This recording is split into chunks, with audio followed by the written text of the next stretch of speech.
Friends, welcome back to my channel. आज की जो हमारी वीडियो है वो है द सिंग सॉन्ग थ्योरी। इससे पहले जो मैंने वो सारे जो जितनी भी हमारी इसमें लैंग्वेज में थ्योरीज थी वो आपको करवा दी है, तो ये हमारी लास्ट थ्योरी रहेगी। ठीक है, इसके बाद सारी थ्योरीज जो हमारी कंप्लीट हो जाती है, यानी कि ये वाला चैप्टर जो हमारा पूरा कंप्लीट हो जाता है।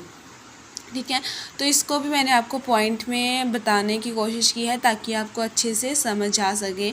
तो इसमें क्या कहते हैं, ये सिद्धांत दावा करता है कि मानवीय भाषा आदिम लयबद्ध रागों से पैदा हुई।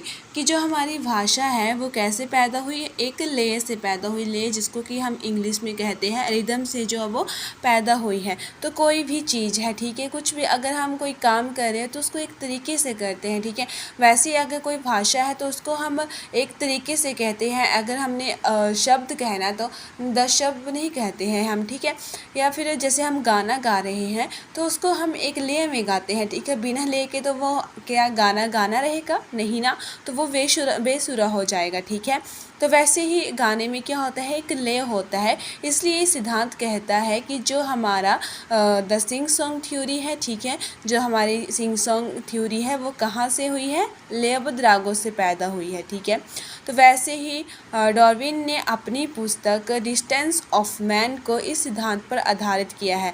तो जो डार्विन ने एक अपनी पुस्तक लिखी है, जो उसकी पुस्तक का नाम क्या है, डिस्टेंस ऑफ मैन, जो इसकी पुस्तक है उसने उसको इस सिद्धांत पर आधारित किया हुआ है। ठीक है, उसके बाद आता है डेनिस लिंग्विस्टिक जेस्पर्सन। ठीक है, और वो क्या कहते हैं, उन्होंने कहा कि जो भाषा है वो खेल, हंसी, विवाह, निवेदन, भावनात्मक बड़बड़ाहट तथा इसी प्रकार के शब्दों से आई। तो उनका कहना है कि जो हमारी भाषा है, ठीक है, जो हमारी भाषा वो कहाँ से आई, हंसी, खेल, विवाह निवेदन। विवाह निवेदन यानी कि जब कोई शादियां होती हैं, ठीक है, तो उन शादी में गाने गाए जाते हैं। यानी कि जब पहले की शादियां होती तो पहले गाने गाए जाते थे। वैसे ही हमारे जो गाने गाने का सिद्धांत जो विकसित होता है क्या, और ये परंपरा ही चलती गई कि गाने गाना, ठीक है, शादियों में समारोह में गाना गाना। ठीक है, और जैसे कि हम अकेले बैठे होते हैं, कोई काम कर रहे होते हैं, तो बहुत से लोगों को आदत होती है कि वो काम करते हैं इसमें, या फिर जब वो अकेला होता है तो अब अक्सर वो गाना गाता रहता है। ठीक है, खुद में ही कुछ ना कुछ गुनगुनाता रहता है। ठीक है, फिर क्या अगला पॉइंट है हमारा, ये सिद्धांत डेनिस लिंग्विस्टिक जेस्पर्सन के द्वारा आगे रखा गया।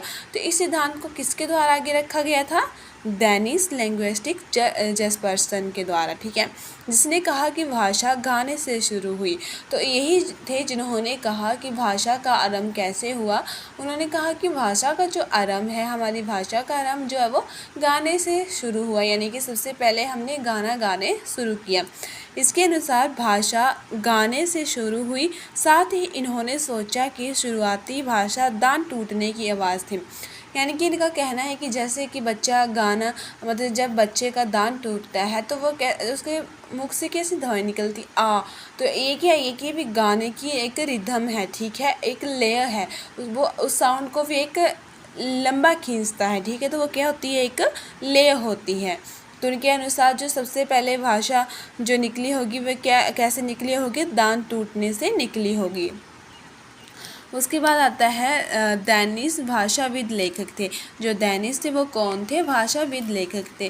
तो इसमें इस थ्योरी को भी आप देख सकते हो कि इसमें भी बहुत ही कम मटेरियल मेरे को मिला है। आप किसी भी बुक में देखोगे तो आपको इतना ज़्यादा मटेरियल नहीं मिलेगा, इसलिए मैंने आपको पॉइंट में डिफ़ाइन करने की कोशिश की हुई है। अब ऐसे तो ये जो क्वेश्चन होते हैं वो इतने 16 मार्क्स में नहीं आते हैं, 2 मार्क्स में आते हैं, तो आप इतना लिख सकते हैं। अगर मान लीजिए अगर आपको 16 मार्क्स का ये क्वेश्चन आ भी गया तो आपको सिर्फ एक थ्योरी नहीं आएगी, एक दो आएंगी साथ में जो आपको मिलकर लिखनी होगी। तो इन सब मिला के आपको 16 मार्क्स का तो हो ही जाएगा। अगर ऐसा नहीं होता है तो आप क्या करोगे, सबसे पहले लैंग्वेज, ठीक है, तो लैंग्वेज का पहले आप इंट्रोडक्शन दोगे। ठीक है, सबसे पहले आपने क्या किया, इंट्रोडक्शन दिया लैंग्वेज का। उसके बाद उसका मीनिंग लिख दिया, ठीक है, कि भाषा है क्या। उसके बाद आपने डेफिनेशन लिख दी, ठीक है, डेफिनेशन फिर जो लैंग्वेज की इम्पोर्टेंस, नेचर्स, ठीक है, ये सब आपने लिखने के बाद आपने जो आपको लैंग्वेज पूछी हुई है थ्योरी उसके बारे में आपने बता दिया, ठीक है, तो वो आपका 16 मार्क्स का बन जाएगा। उसके बाद आप कंक्लूज़न लिख देंगे, ठीक है, निष्कर्ष यानी कि, तो ये 16 मार्क्स का आपका क्वेश्चन आराम से बन जाएगा। तो लास्ट पॉइंट क्या आता है हमारा, इन्होंने सुझाव दिया कि भाषा खेल, हंसी, प्यार करने, भावनात्मक और पसंद आदि चीज़ों से उत्पन्न होती है। यानी कि जो हमारी भाषा है वो हमारे खेल, जब बच्चा खेलता है तब भी उसके मुख से कितनी सारी ध्वनियाँ निकलती है ना, तो वैसे ही खेल, हंसी जब आप हंसते हो तो वो भी एक लय है, ठीक है, हंसना कि आप बेसुरे हंसते हो, हाँ ऐसे, तो मतलब आप जब आप हंसते हो तो उसमें भी एक लय है, ठीक है, हंसने का आपका लय है। भावनात्मक और पसंद आदि चीज़ों से उत्पन्न होती है। अगर आपको कोई चीज़ पसंद आ गई है तो आप गुनगुनाने शुरू कर देते हैं, यानी कि आप गाने गाते हो, बट जब आप बहुत ही खुश होते हो, ठीक है, आपने देखा होगा आप खुश होते हो, आप क्या कहते हो, गाने गाते हो, ठीक है, तो वैसे ही आपकी ये खुशी, पसंद आदि चीज़ों से संबंधित है। तो ये थी हमारी लास्ट वीडियो जो कि थी हमारी गाना गाने का सिद्धांत, ठीक है, the sing song theory. I hope आपको ये मेरी वीडियो अच्छी लगी होगी। अगर आपको थोड़ी सी भी इसने हेल्प करी होगी तो प्लीज़ लाइक, कमेंट, शेयर करना ना भूलें। Thank you for watching.